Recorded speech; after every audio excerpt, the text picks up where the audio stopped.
नसेल, परंतु हे त्यावेळेला घडलं असतं.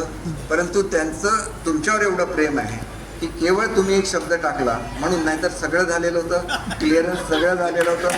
मला सुद्धा असं आहे, संजू देवाच्या मनात सुद्धा असतं की कोणाच्या मनामध्ये गर्व होईल, नाहीतर मी निवडून आलो असतं तर तुम्हाला वाटलं असतं की मीच निवडून आणला. तसं नाही, मला निवडून आणणारी सावंतवाडीची जनता आहे जी निरपेक्ष प्रेम करते. त्यांची काही अपेक्षा नसते माझ्याकडून की दीपक वहिनी रोज आमच्याकडे यावं, लग्नाला यावं, बारशाला यावं आणि कशाला यावं अशी अपेक्षा नसते. त्यांचं म्हणणं आहे की तुम्ही विकास करत राहा. एकदा सावंतवाडीचा विकास केला आणि त्या जीवावर त्यांनी मला 4 वेळा आमदार केलं. आणि म्हणून मी सांगू इच्छितो की आज सुद्धा संजूला सांगू इच्छितो की विकासाचा ध्यास घ्यायला लागेल, विकासाच्या मागे आपल्याला जायला लागेल. आणि ज्यावेळेला आपण विकास घडू त्यावेळेला लोकांना सांगायला लागत नाही की आम्हाला मतदान करा, ते स्वतःहून तुम्हाला मतदान करून निवडून आणतील एवढी मी तुम्हाला खात्री देतो. आणि दत्ताजींनी सांगितलेलं आहे की रिटायरमेंट, बघा मी पदाला चिकटणारा मनुष्य नाही. ज्यांची मंत्रिपदं केली ते सगळे मंत्री रागाने आपापल्या मतदारसंघात निघून गेलेले होते.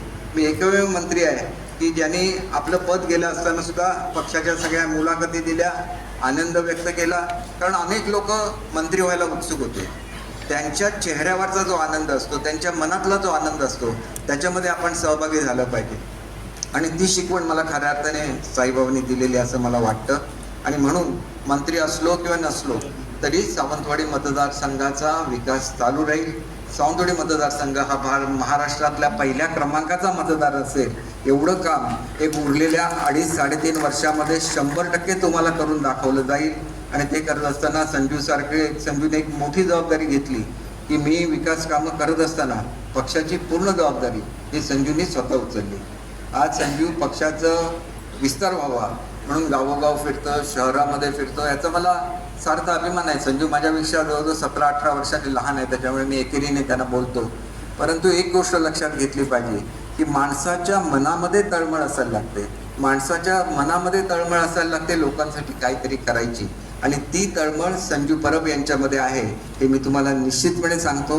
नाहीतर मी सहजासहजी माझा वारस निवडत नाही. आणि ज्याला मी त्याला सांगितलं की तो आमच्यामध्ये की त्याला संजूला डेव्हलप करण्याची जबाबदारीसुद्धा माझ्या स्वतःवर आहे असं मी समजतो. पुढच्या काळात काय होईल हे देवाच्या मनात असतं. कोणाच्या नशिबात आमदारकी लिहिलेली असते, कोणाच्या नशिबात खासदारकी लिहिलेली असते, कोणाच्या नशिबामध्ये मंत्रिपद लिहिलेलं असतं, कोणी सांगू शकत नाही.